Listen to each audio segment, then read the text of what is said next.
Donc, correction des derniers exercices sur les transformations chimiques. Je vous enverrai un quiz à faire, qui n'est pas obligatoire, je vous rappelle, mais je conseille vraiment à tous ceux qui vont être en spécialité physique l'an prochain en première de le faire. D'accord, ça vous permettra de voir qu'est-ce que vous n'avez pas compris, etc. Et c'est vraiment des bases pour la chimie qu'on va commencer directement au programme de première spécialité. On va commencer par ça. Donc voilà pourquoi je voulais absolument faire ce chapitre. Et vous allez, et là, donc, comme je l'ai dit pour ceux qui viennent d'arriver, cet après-midi, je vous fais le cours sur les transformations nucléaires, qui vont vous permettre d'aborder le programme d'enseignement scientifique de première que tout le monde a en première générale, afin que vous puissiez aborder votre première d'enseignement général de façon sereine. Voilà. Je laisse la place. Correction des exercices et on commence par le 26. Le 26, page 157. On n'avait pas fini de corriger le 24, page 156. Que c'est cette histoire? 24. Ah oui, il restait des questions, les bien. C'est pas grave. C'est pas grave, on verra si j'ai le temps. D'accord? Parce qu'il faut vraiment qu'on avance en fait. Si j'ai le temps, on reviendra, ou j'enverrai une correction, une copie d'écran, un truc comme ça. D'accord? Ouais, on fera comme ça pour la question 4.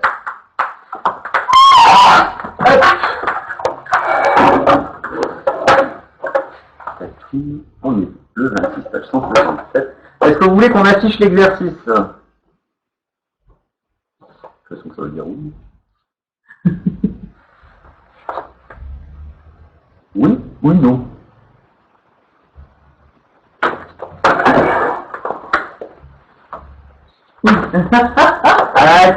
En fait, on va le faire autrement, c'est un partage d'écran. Partage d'écran. Alors oui, non, c'est bon, non, c'est bon. Il y a eu un oui, donc 10 minutes. J'aurais jamais dû perdre, en fait. Perdre quoi? Partage d'écran. Si ça se déconnecte, me reconnecte. Par contre, se reconnecte. Ma petite Cyrine, elle est de retour.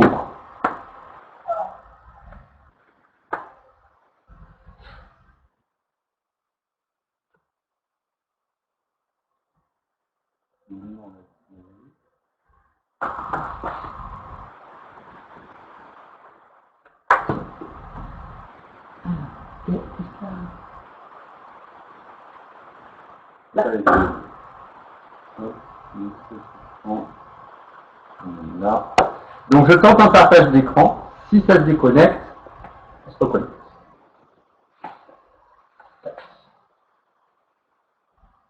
Normalement, ça devrait refonctionner. Et peut-être ta caméra?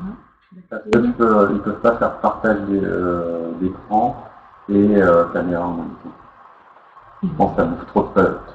Si. Ça bouffe trop de place. C'est ce que Alors, est-ce que vous voyez mon écran ou pas?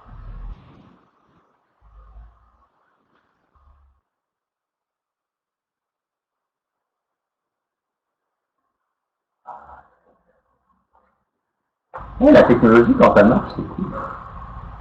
Donc là, c'est le 7. Non. Cécile, il y a un petit, pardon. Il est pas là. Le kilotest, il est de ce côté-là.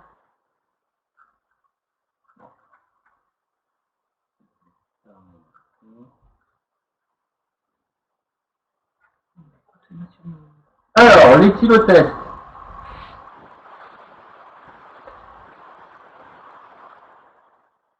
T'as des équations à écrire ou pas? Ben, en fait, ils doivent l'équilibrer. Donc en fait, tu réponds direct dessus. Ah, comme ça, c'était l'idée. Et tu leur expliques, tu passes à ton temps. Donc, on vous demande, la conduite sous emprise de l'alcool est dangereuse car elle modifie la perception et l'attention du conducteur. L'éthylotest est utilisé par les forces de l'ordre pour vérifier le taux d'alcool dans le sang.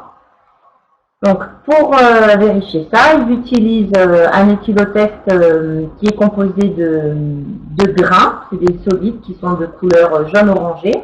Ce sont des ions dichromates qui sont également acidifiés par des ions H+, et qui sont placés dans une barrette en plastique que vous voyez au-dessus. Je vais leur montrer avec la souris, tu veux la souris. Donc, voyez, ça, c'est votre éthylotest. Les grains jaune-orangés qui sont ici, c'est le dichromate, qui comprennent les ions H+, à l'intérieur. Quand vous soufflez à l'intérieur de votre éthylotest, si vous avez absorbé de l'alcool, vous allez expirer de l'éthanol dans la vapeur que vous avez dans la bouche, qui a pour formule C2H6O. Cet éthanol passe dans cette barrette au contact des cristaux de dichromate acidifié. Vous allez transformer ces cristaux en chrome 3. Et les ions de chrome 3, eux, sont de couleur verte. C'est comme ça que vous allez pouvoir voir si vous avez encore des vapeurs d'alcool.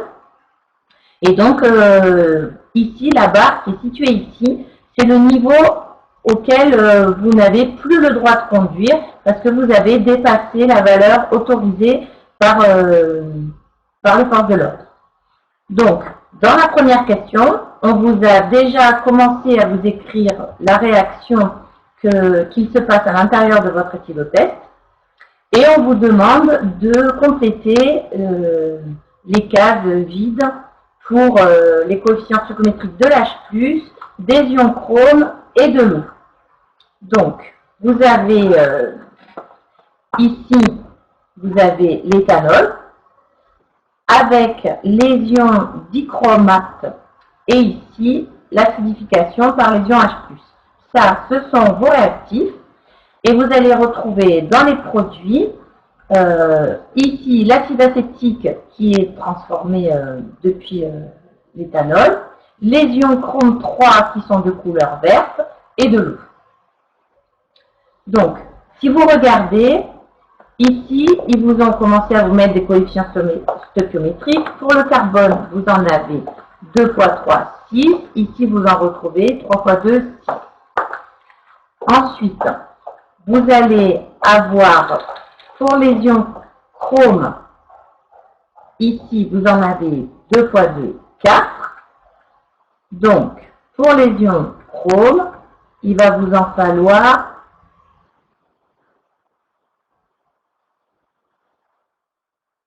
à votre avis, dites-moi combien vous allez en avoir.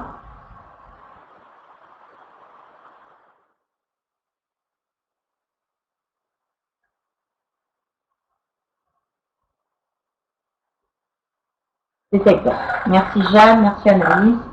On en a 4. Donc, pour les ions chrome et pour les ions carbone, c'est équilibré. Il nous reste à équilibrer les H et les oxygènes. Donc, comme on voit ici, les H+ sont tout seuls. C'est donc les derniers qu'on va équilibrer, puisque ici, quand on équilibre avec des H, on touche également des oxygènes. Donc, on va d'abord faire l'oxygène en premier, puis on finira par les hydrogènes, parce qu'on va pouvoir les équilibrer tout seuls. Donc, on compte combien on a d'oxygène dans les réactifs. On en a ici 3. Et ici, on a un coefficient de 7. 7 fois 2, 14. On en a donc 14 et 3, 17. On a 17 oxygènes dans les réactifs. Il faut retrouver 17 oxygènes dans les produits. Ici, pour l'acide acétique, on en a 3 fois 2, 6.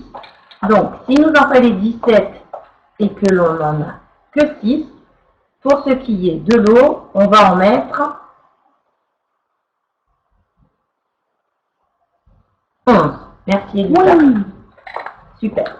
Donc là, vos oxygènes sont équilibrés. Il nous reste donc à compter les hydrogènes. Et là, vous voyez, les hydrogènes, ils sont dans les réactifs. Donc on va compter ce qu'on a en totalité dans les produits et on va voir combien il nous en manquera dans les réactifs. Donc dans les produits, ici on en a 4, 4 fois 3, 12, et ici 11 fois 2, 22. Les hydrogènes, les oxygènes. Non, c'est moi, je me suis trompé. Donc, si on en a 22 et 12, on en a au total dans les produits 34. il va nous falloir retrouver 34 hydrogènes dans les réactifs. Ici, on en a 6. 6 fois 3, 18. Ici, dans le dichromate, on n'en a pas. Et on va donc pouvoir compléter avec les ions H+, pour pouvoir tout compléter. On en a donc 18, il nous en fallait 34. Combien vais-je mettre de H+, s'il vous plaît?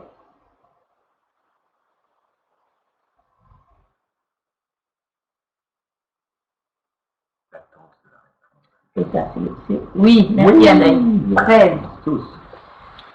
Et voilà. Donc là, on a réglé tout ce qui était d'un point de vue atome. Maintenant, on va regarder d'un point de vue charge. Vous voyez, ici, on n'a que des charges positives. Donc, on en a des ions chrome, c'est chrome 3+. 3 fois 4, 12. Il nous va falloir regarder si, dans les produits, on est également, dans les réactifs, 12 charges plus. On en a 16 avec les hydrogènes, mais les ions dichromate sont chargés négativement. Donc, on a 2 moins, et avec un coefficient de 2, 2 fois 2, 4. 16 moins 4, on est bien à 12. Donc, on a bien l'équilibre des charges entre les produits et les réactifs qui sont également faits. Vous avez donc pas besoin de rectifier quoi que ce soit. Vous avez toute votre équation qui est équilibrée correctement. Ensuite, la question 2. Est-ce que ça va pour tout le monde pour l'équilibre de cette réaction?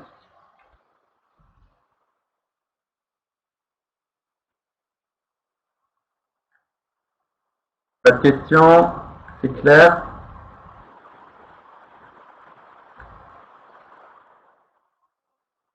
Je vous rappelle, hein, Un oui, un non. L'équilibre des réactions chimiques, c'est la base. Si vous n'arrivez pas à trouver votre équation chimique au départ, tout là. Ah, qui a dit? Anaïs, pourquoi non?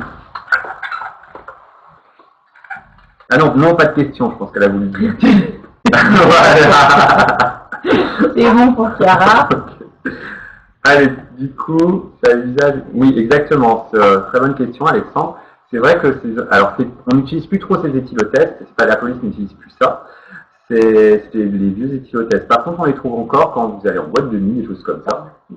En pharmacie, vous pouvez acheter ces vieux éthylotests qui ne sont valables qu'une fois, parce que la réaction, une fois qu'elle a eu lieu, on ne peut pas la mettre en sens inverse directement. D'ailleurs, ce que les forces de l'ordre utilisent, ils sont renouvelables et ils ne s'appellent pas éthylotest, ils s'appellent éthylomètre. Et ils utilisent un autre principe de fonctionnement. Oui. Alors, question 2, on y va. Donc, à la question 2, on vous dit, l'éthanol soufflé par la personne doit-il être le réactif limitant ou le réactif en excès de la transformation? À votre avis? Et pourquoi? Et pourquoi? On est bien d'accord. On justifie toujours les réponses.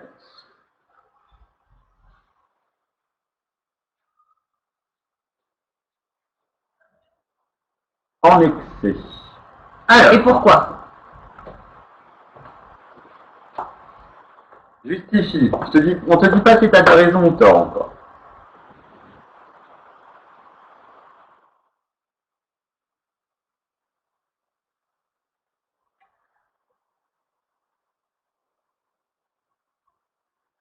Limitant pour stopper la réaction lorsqu'il n'y en a plus, et s'il a bu un peu, il peut conduire. Alors, la justification est mauvaise, même.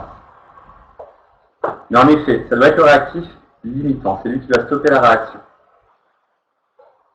Parce que, Alexandre, si ton raisonnement est en excès. Voilà, alors, si ton éthanol est en excès. Attends, j'en ai un doute. Ah non, bah c'est moi qui ai dit faux alors. Non, c'est bien. Si l'éthanol. Oui, si l'éthanol est en excès. Voilà, exactement. Si l'éthanol est en excès, c'est qu'il y a plus d'éthanol que ce qu'il y a de cristaux. Donc, tous les cristaux vont devenir verts. Tout ton dichromate, jaune orangé, va devenir vert. Donc, tu vas. Effectivement, là, tu es sûr qu'il ne faudra pas que tu conduises.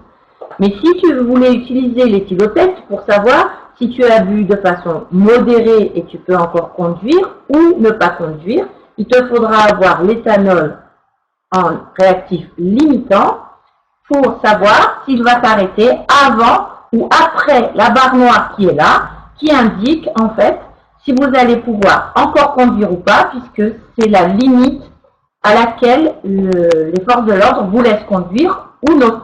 Donc, si vous voulez savoir, après être allé en boîte de nuit, si vous pouvez conduire ou pas, il faut absolument que l'éthanol soit le réactif limitant, et pour pouvoir conduire, qu'il soit avant la barre noire. Et s'il est en excès, c'est vraiment que vous avez trop bu. Voilà. S'il est en excès, ça veut dire que tous les ions dichromates sont utilisés, que c'est eux qui arrêtent la réaction, et donc tous les cristaux sont devenus verts. Là, c'est sûr que vous avez vraiment beaucoup fait la fête, et pour le coup, il ne faudra absolument pas prendre la voiture. Donc on va écrire, l'éthanol doit être en excès, doit être en excès. Doit être limitant. Doit être limitant. Oui, doit être limitant, pardon. Ça va être le mélange. Doit être limitant. Virgule, car c'est lui qui arrête la réaction.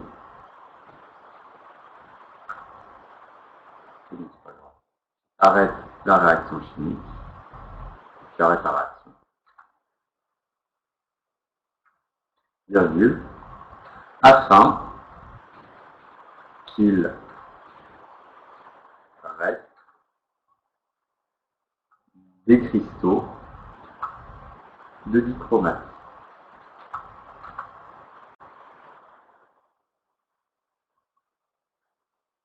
Entre parenthèses, réactif en excès.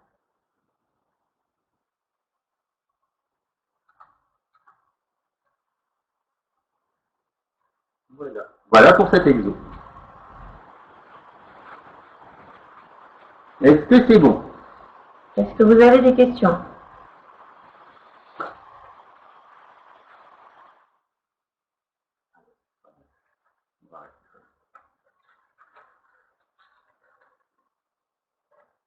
Tout va bien?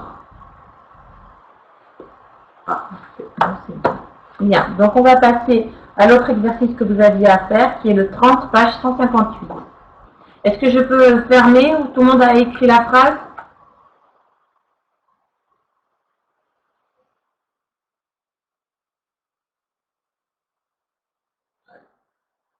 Je me dis oui, Anaïs aussi. Bon. Alors, et ouais, mais écrire la réponse, non, il va falloir le faire au tableau. D'accord. Et tu peux le faire avec toi. Parce que je pensais que c'était juste des cases à compléter sur le théorème. Donc là, on y va. Alors, je comprends pas pourquoi l'éthanol est limitant. C'est parce que là, écrit. Alors, je répète, Sarah, il est limitant parce que, justement, parce qu'on veut savoir si on peut conduire ou pas conduire. Il faut qu'à un moment, ta réaction s'arrête, soit avant la barre, soit après la barre. Donc, tu vas avoir une partie de tes cristaux qui vont être verts au début et une partie des cristaux qui vont être jaunes. Ceux qui sont jaunes, ce sont les cristaux de dichromate qui n'ont pas réagi. S'ils n'ont pas réagi, ça veut dire qu'il n'y a pas eu assez d'éthanol pour pouvoir être consommés. Donc, ce que l'on dit, c'est bien que les cristaux sont des réactifs limitants, donc le dichromate est réactif limitant. En excès. En excès, j'ai du mal, est en excès. Et comme c'est le réactif, qu'il y en a trop qui est donc en excès, forcément, l'autre réactif qui est l'éthanol, lui, va limiter la réaction. C'est donc l'éthanol qui est le réactif limitant. C'est plus clair, Sarah?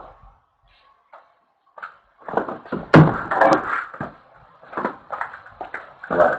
Alors, je vais remettre la caméra. Donc, j'arrête le partage d'écran. Je sais que ça prend un petit peu de temps à se remettre en place la webcam. On va voir. Espérons qu'elle arrive. Normalement, vous avez un écran noir.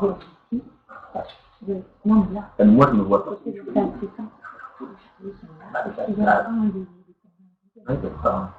Alors, je vais éteindre la webcam. Je rajoute. Ça ne marche pas.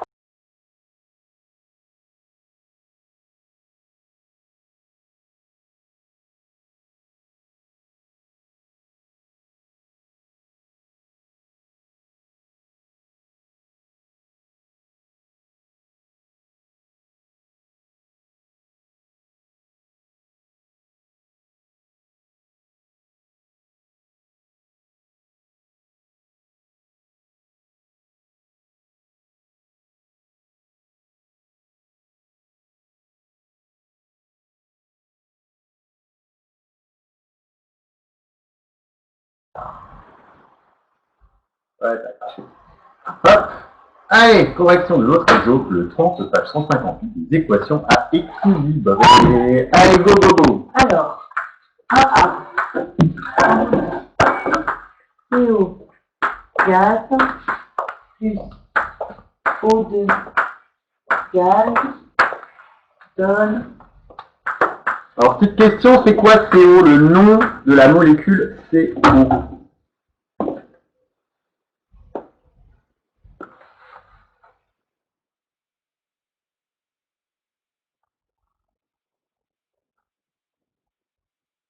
Personne ne sait?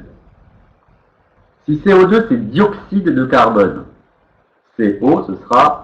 Alors, on dit oxyde de carbone, ça peut se dire, mais en fait, on va plutôt dire monoxyde de carbone, pour bien préciser qu'il n'y a qu'un seul atome d'oxygène. Mais tu dis oxyde de carbone, ça marche aussi.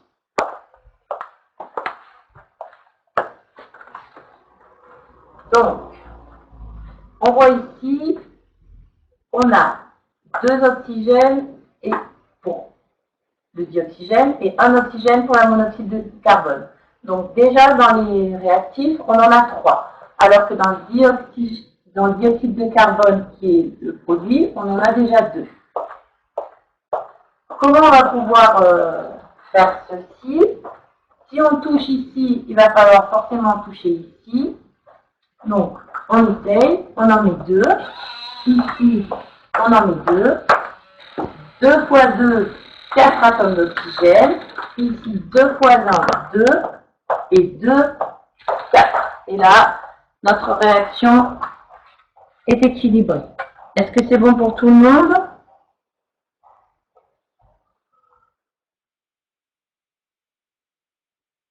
Celle-ci, c'est bon?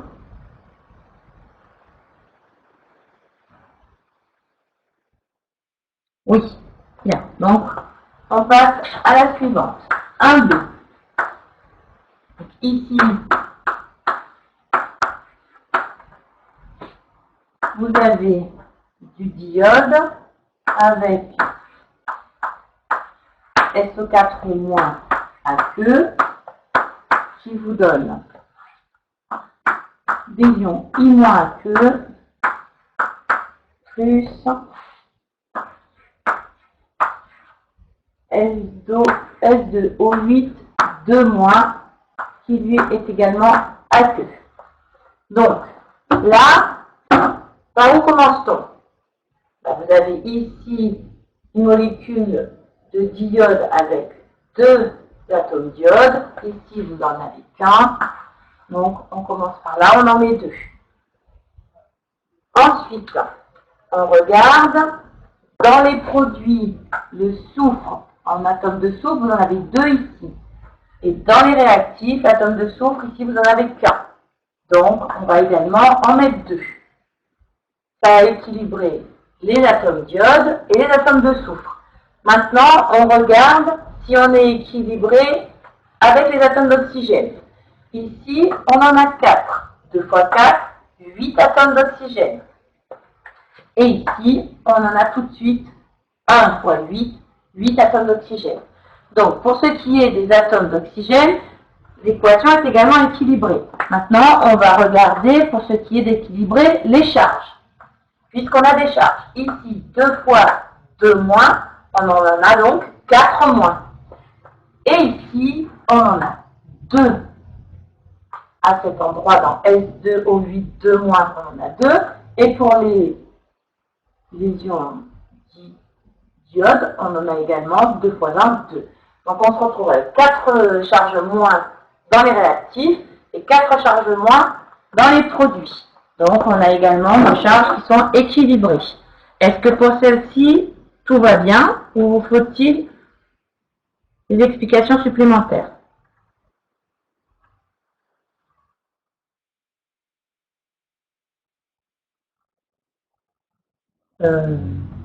Non, pas d'explication, Alexandre?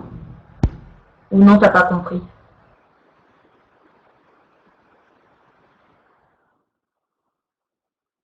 Pas d'explication. Merci, Alexandre. Donc, on passe à la suivante.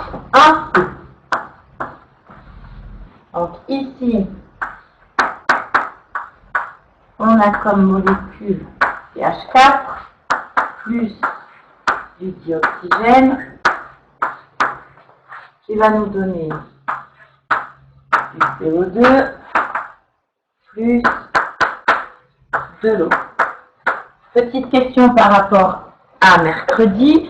Est-ce que cette réaction vous rappelle une réaction qu'on a fait mercredi? Et si oui, quel est le nom de la réaction en général?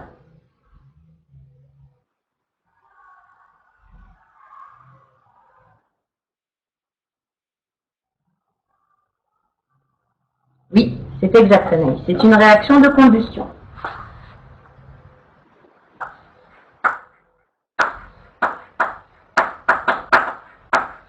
C'est exact. Et quand votre combustion est totale, toutes les réactions de combustion donnent comme produit du CO2 et de l'eau. De l'eau de chaud. Non, l'eau de chaud, tu avais du calcium avec. C'est la réaction de combustion. Il y a. Donc, ici, c'est une molécule de méthane qu'on fait brûler avec du dioxygène. Donc, on regarde, on a un carbone. Ici, on a 4 hydrogènes. Ici, on n'en a que 2. Donc, en équilibre, on en a 2. Maintenant, on regarde en dernier l'oxygène, puisqu'il est et dans le dioxyde de carbone et compris dans l'eau. Donc, combien en a-t-on? Ici 2, ici 2 fois 1, 2. Il nous en faut donc 4. Ici, nous en avons que 2. En mettant un 2 comme coefficient stoichiométrique, devant le dioxygène, on a équilibré notre réaction. C'est bon?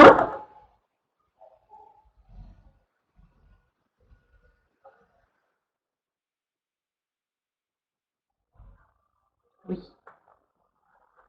On passe donc à la suivante, 1D. Ici, on a donc du monoxyde de carbone qui va réagir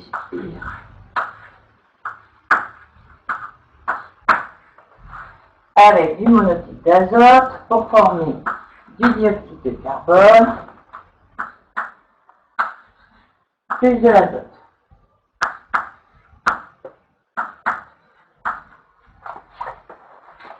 Donc, ici, on en a 2 atomes d'azote, ici qu'un seul, en équilibre avec un 2. Ici, ça nous fait donc 2 oxygènes. Ici, on en a 2, mais on en a également dans le monoxyde d'azote. Donc, il va falloir les compter. Si on met 2 ici, ça nous fait 2 carbone et 4 oxygènes. Donc, si on veut 2 carbone, on met 2 carbone ici, et ça nous donne 2 oxygènes, plus 2 oxygènes, ça nous en fait 4 atomes d'oxygène dans les réactifs, ici 2 fois 2, 4 oxygènes dans les produits. On n'a pas de charge, notre équation est équilibrée. Est-ce que c'est bon pour tous?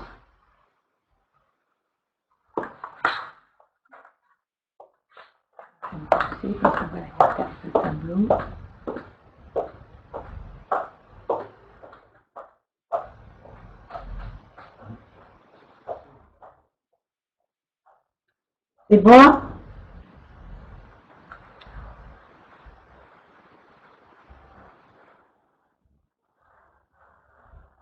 Je voudrais effacer. Est-ce que je peux effacer?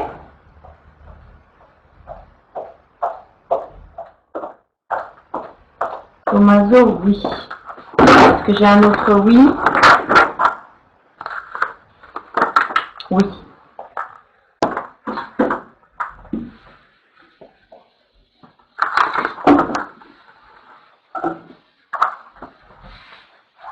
Le retardataire, je laisse la dernière. Donc, on passe à 2A.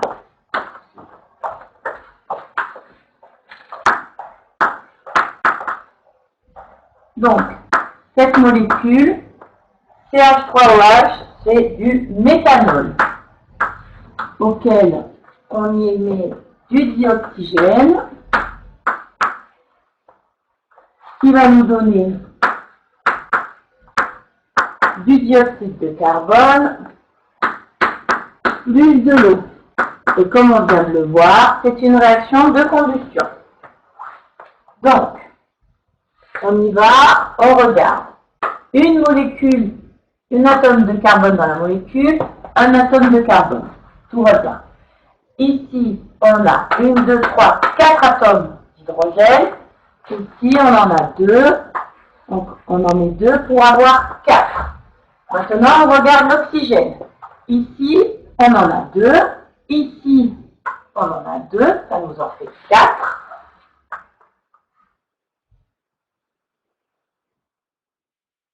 Ici, on en a 1. Donc, il nous faut 4 atomes d'oxygène. 2, 2. Ici, on en a 1.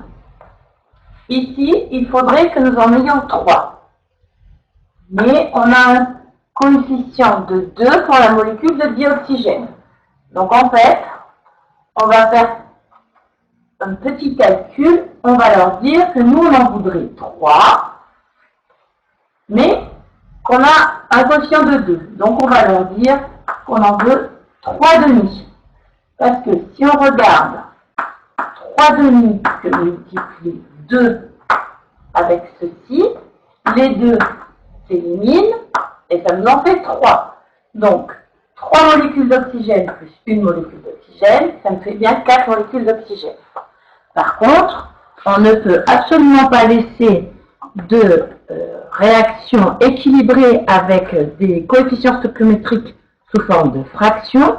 Donc, pour les enlever, ce qui reste à faire, c'est multiplier tout ensemble par 2. Donc, je vais vous réécrire l'équation juste en dessous. Et ça nous fait donc 2 molécules de méthanol plus 3 molécules d'oxygène avec 2 molécules de dioxyde de carbone plus 4 molécules d'eau. Vous voyez, on a entre chaque un coefficient multiplicateur de 2. Et ainsi, notre réaction est complètement équilibrée.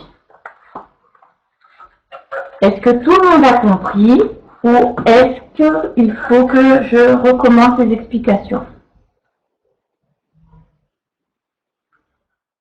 C'est clair pour tout le monde?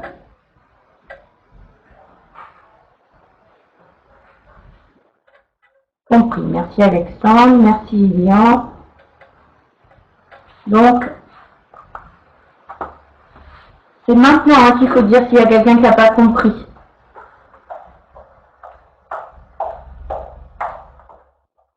Bien. Alors, on passe à la suivante. 2B.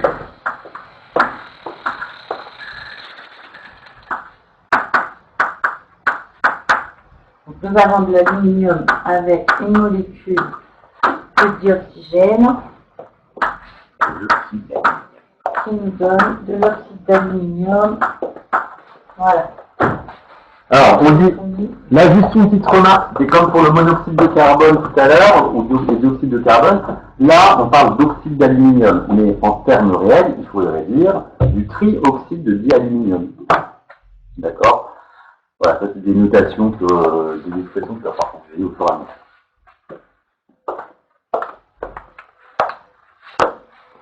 Donc, on est parti. Là, on a 2 aluminiums dans les produits. On va donc prendre 2 aluminiums dans les réactifs. Et là, on a 3 oxygènes dans les produits. On va utiliser la même chose que précédemment. On va donc dire qu'on va prendre 3 demi d'oxygène. Parce que 3 demi fois 2, ça fait 3. Et ainsi, notre réaction est équilibrée. Attention, on ne laisse pas de coefficient stoichiométrique sous fraction.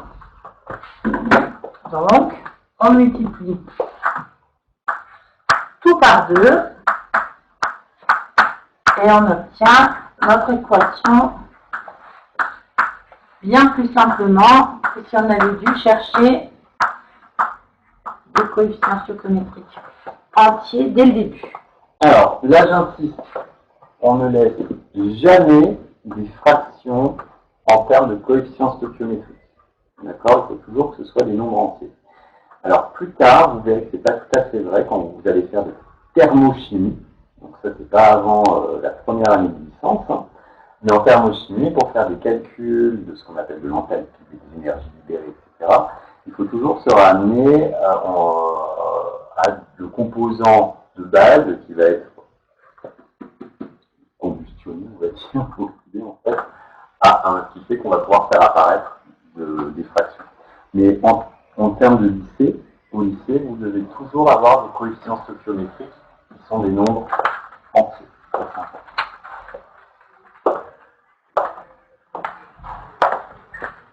Je peux effacer. Moins 20. C'est bon. Allez. En fait, 1,5. Parce que là, On a fait fini celui-là? Non. Il y a encore. Et le dernier, c'est lequel? Le dernier, c'est lequel? Le dernier, c'est le 34. Mais c'est pareil, c'est beaucoup d'explications. Ouais, si on ne sait pas, c'est pas grave. Les équations, c'est le plus important. Donc, 2C, donc là. Alors, est-ce que quelqu'un sait comment ça s'appelle ce qui H6? J'écris la réaction, ça vous laisse le temps d'écrire.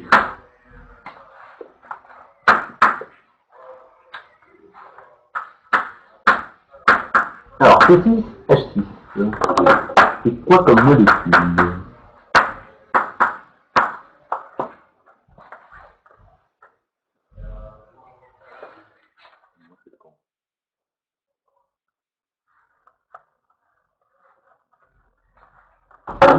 Non, alors, c'est une molécule qui est très rigolote à écrire en forme semi-développée. Hop, c'est comme ça. Et c'est du benzène.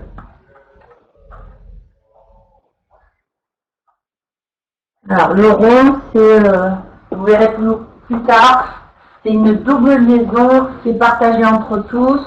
Vous pouvez également le trouver écrit comme ça. Voilà. Petit aparté.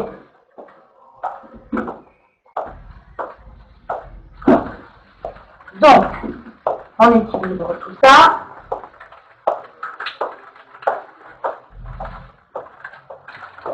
On a 6 carbones pour le benzène, on a un seul carbone pour le dioxyde de carbone. Donc, on nous en demande 6.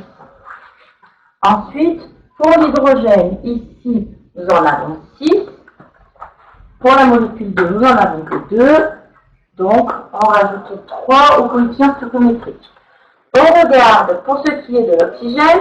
Dans le benzène, il n'y en a pas. Et on va donc équilibrer qu'avec le dioxygène. Et ici, on en a et dans l'eau et dans le dioxyde de carbone. Donc, on en a 6 fois 2, 12 molécules d'oxygène ici.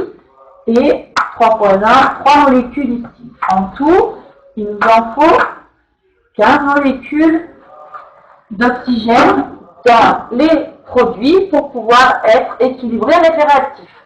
Donc, comme tout à l'heure, on va utiliser 15 demi pour être équilibré et pour pouvoir donner une équation de réaction équilibrée correctement, on va tout multiplier par 2.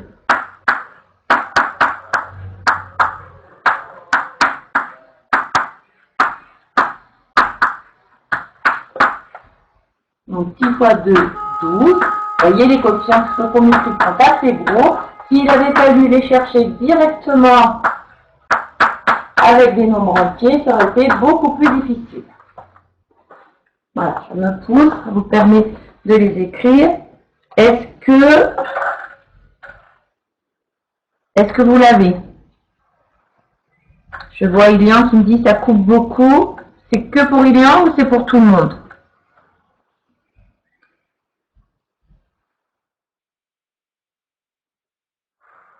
Elisa, toi aussi. Ça va mieux maintenant. D'accord. Merci Théo. Donc, est-ce que tout le monde a compris les explications? Ou est-ce qu'il faut que je recommence? Anaïs, tu as tout compris? Ou est-ce que je réexplique?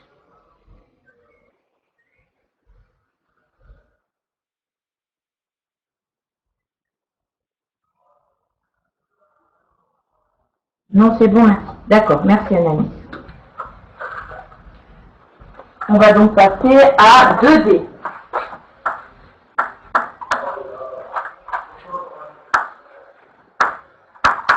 Donc là, on a des ions cuivre plus de l'aluminium qui vont nous donner du cuivre plus des ions aluminium.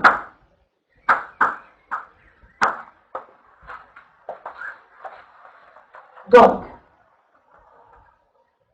là, on peut voir un atome de cuivre, un atome de cuivre, un atome d'aluminium, un atome d'aluminium. Quelque part, la réaction, en termes d'atomes, elle est déjà OK. Mais par contre, on a des charges.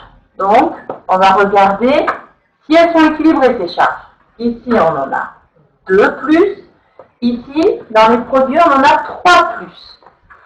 Donc, on se rend bien compte qu'il va falloir équilibrer les charges pour que la réaction soit entièrement équilibrée. Donc, quand on équilibre les charges, on regarde si on a un multiplicateur commun. Ici, on en a 2, ici, on en a 3. On ne va pas pouvoir être avec un multiplicateur commun, sauf si on les multiplie tous l'un par l'autre. Donc, en tout, il nous en faudrait 6.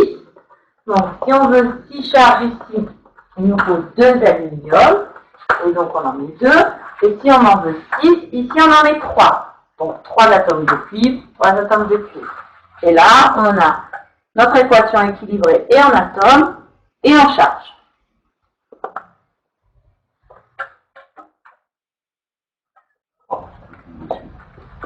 Le dernier exercice, on ne pourra pas le faire.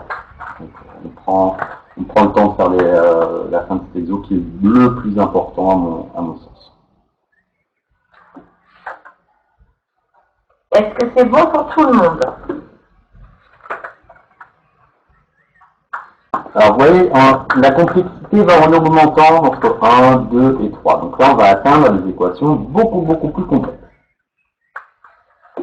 On ne peut pas faire 3 demi. Non, Alexandre. Pas de fraction dans les coefficients stoichiométriques. En plus, c'est des charges, donc c'est pas un demi comme avec l'oxygène.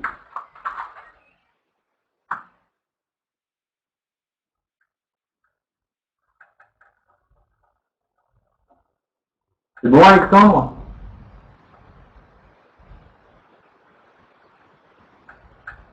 Ouais. Vas-y.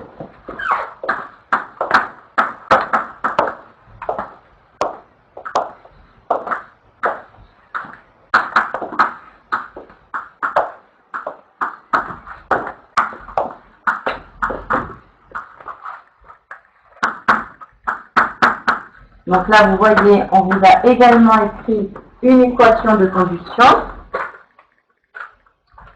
Donc, ici, vous avez 7 atomes de carbone, 7 atomes de carbone. Ici, vous avez 8 atomes d'hydrogène. Ici, on en met 4, 4 fois 2, 8 atomes d'hydrogène. Là, vous avez les carbones et l'hydrogène qui sont équilibrés. Il nous reste l'oxygène. Ici, il est tout seul. Donc, on va compter d'abord dans les produits. 4 fois 1, 4. Ici, il nous faut 4 atomes d'oxygène. Ici, 7 fois 2, 14. 14 et 4, il nous faudra trouver 18 atomes d'oxygène ici. On n'en a pas du tout dans cette molécule. Pour en avoir 18, on a besoin de 9 molécules de dioxygène. Et ça nous fait bien 9 fois 2, 18 atomes d'oxygène. Notre équation est équilibrée. Regardons, nous n'avons aucune charge à vérifier. C'est bon pour tout le monde?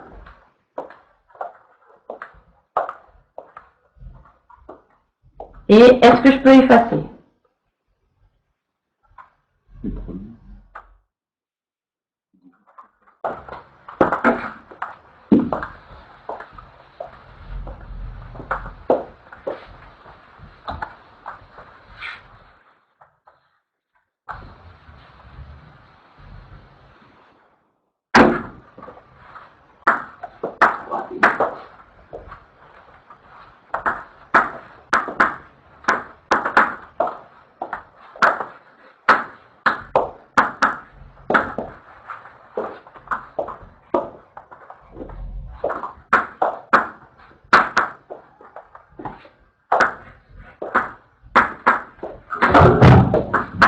Alors, ici, c'est du dioxyde de carbone. Ici, quel est le nom de la molécule, s'il vous plaît?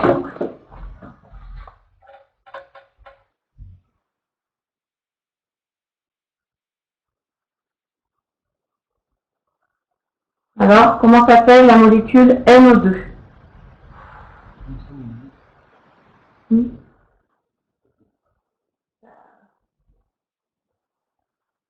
Dioxyde d'azote. Super, Alexandre. Merci. Merci aussi, Lilian. Donc, ici,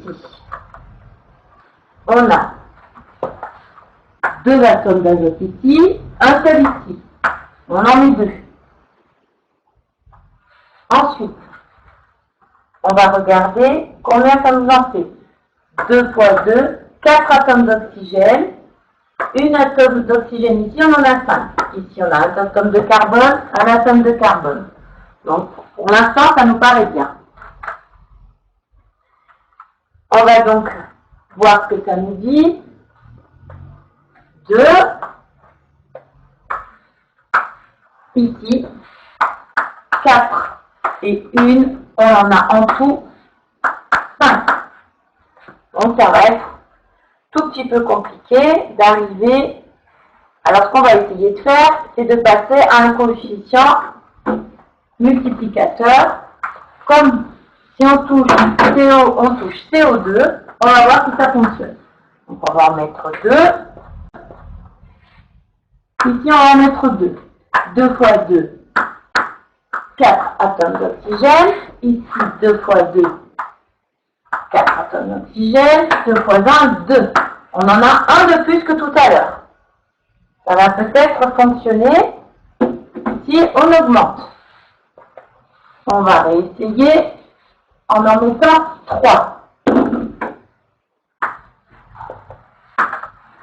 3 fois 2, 6 atomes d'oxygène. 2 fois 2, 4. Et ici, 7. Vous voyez, on se rapproche, on n'est plus qu'à un atome d'oxygène de différence. Donc, normalement, si on passe ici à 4, 4 fois 2, 8 atomes d'oxygène. Ici, 2 fois 2, toujours 4 atomes d'oxygène. Ici, on met 4 pour équilibrer les carbones.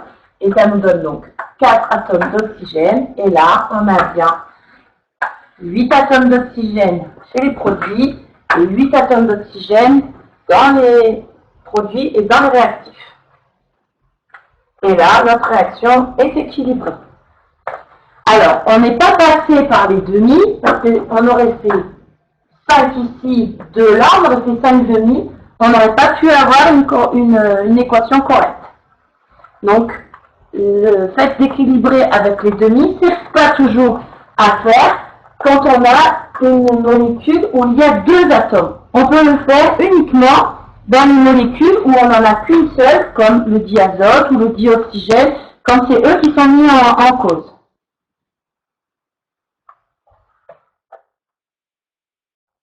Est-ce que c'est bon pour tout le monde?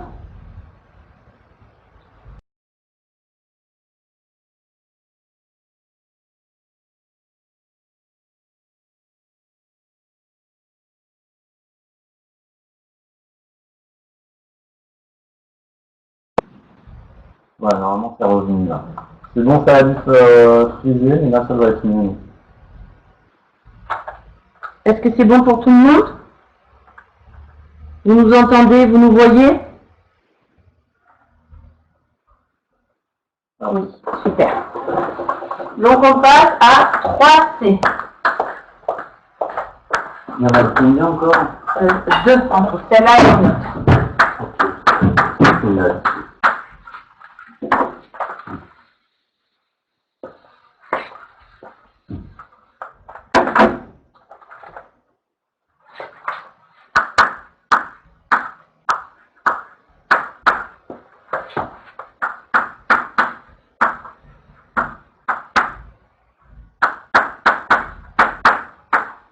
Donc, en adhésion ferrique, 3+, qui vont être en contact avec des ions I-, qui sont tous les deux dans une solution aqueuse, qui vont former du diode gazeux et du fer sodique. Donc, comme tout à l'heure, en position stoichiométrique, question atome, ici on en a 2, on en met 2. Ici, on en a 1. Ici, on en a 1. Si on regarde que d'un point de vue d'atome, on est équilibré. Attention, on va devoir équilibrer les charges. Ici, dans les produits, nous n'avons aucune charge, alors qu'on a des charges dans les réactifs. Ce qui veut dire qu'il va falloir qu'on ait autant de charges moins que de charges plus pour que ce soit considéré neutre.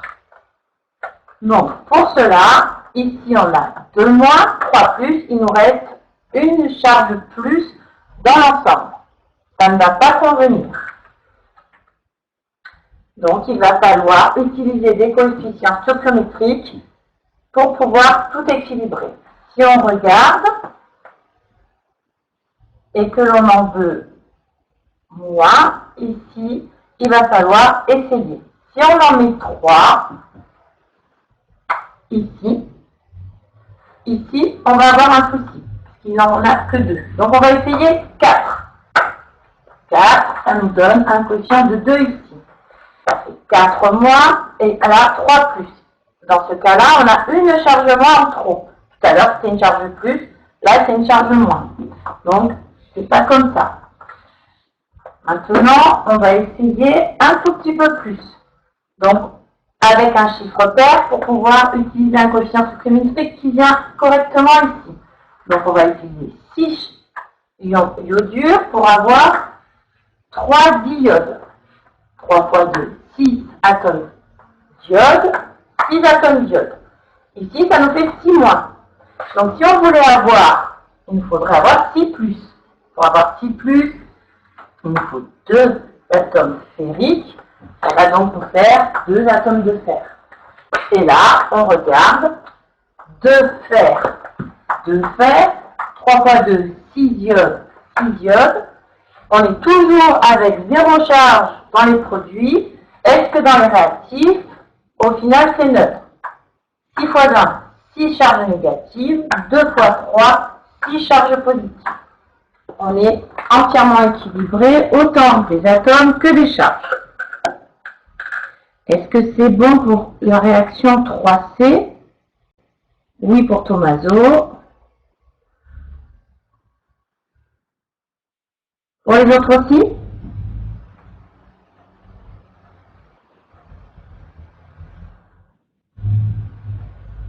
Il nous reste donc la dernière, 3D.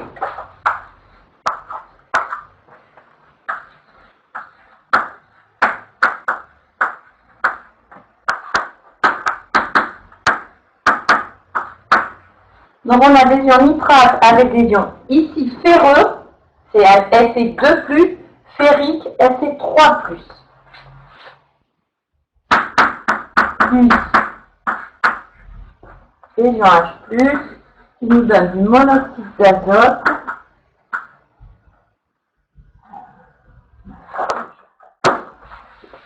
Plus petit.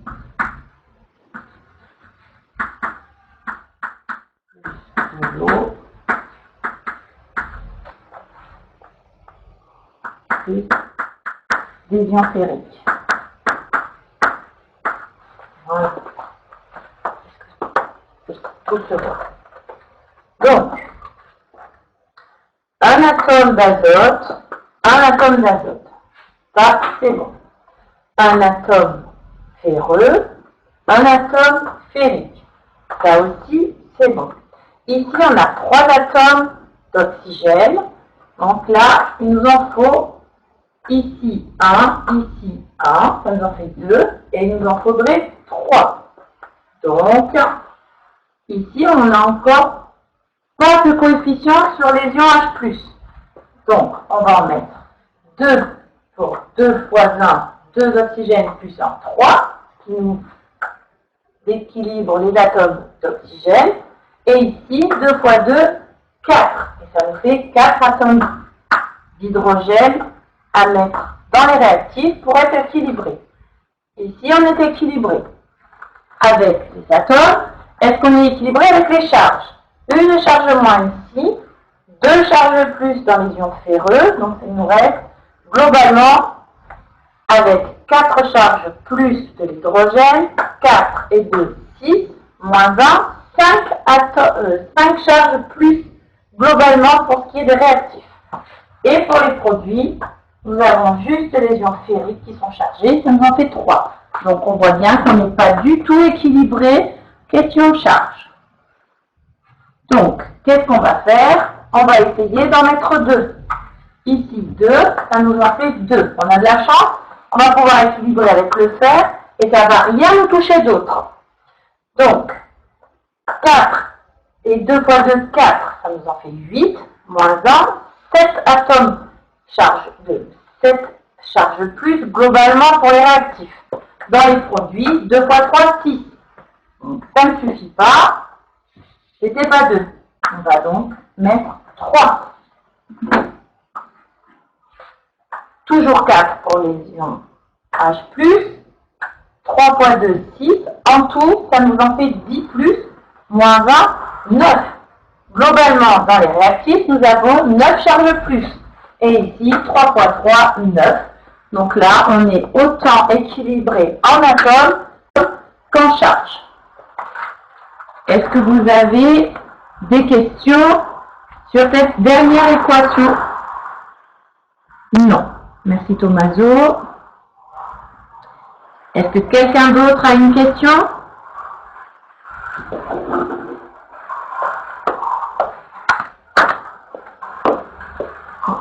Donc nous avons fini.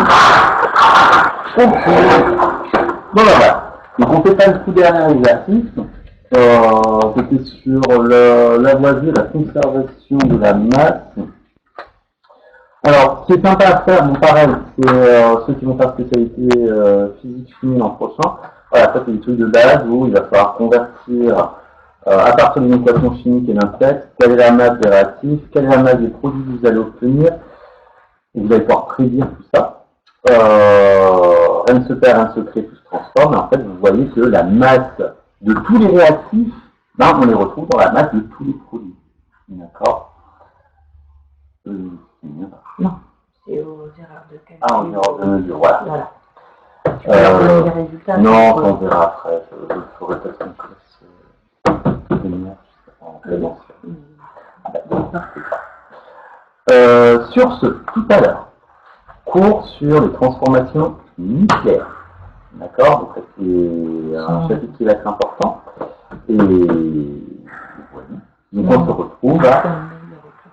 Oui, on va vous faire un nouvel correction. J'insiste, il faut vraiment que beaucoup d'entre vous soient là pour ces cours sur les transformations nucléaires parce que vous allez avoir dans l'enseignement scientifique, tous, sauf ceux qui sont enseignement, qui sont actualisés par exemple. Donc c'est un cours qui va être important. Je veux absolument finir ce cours, on a 1h30 pour le faire, je pense y arriver en 1h30. sûr qu'on n'aura pas les exos, mais au moins vous aurez la structure et les notions de compréhension. D'accord? On se retrouve à 13h.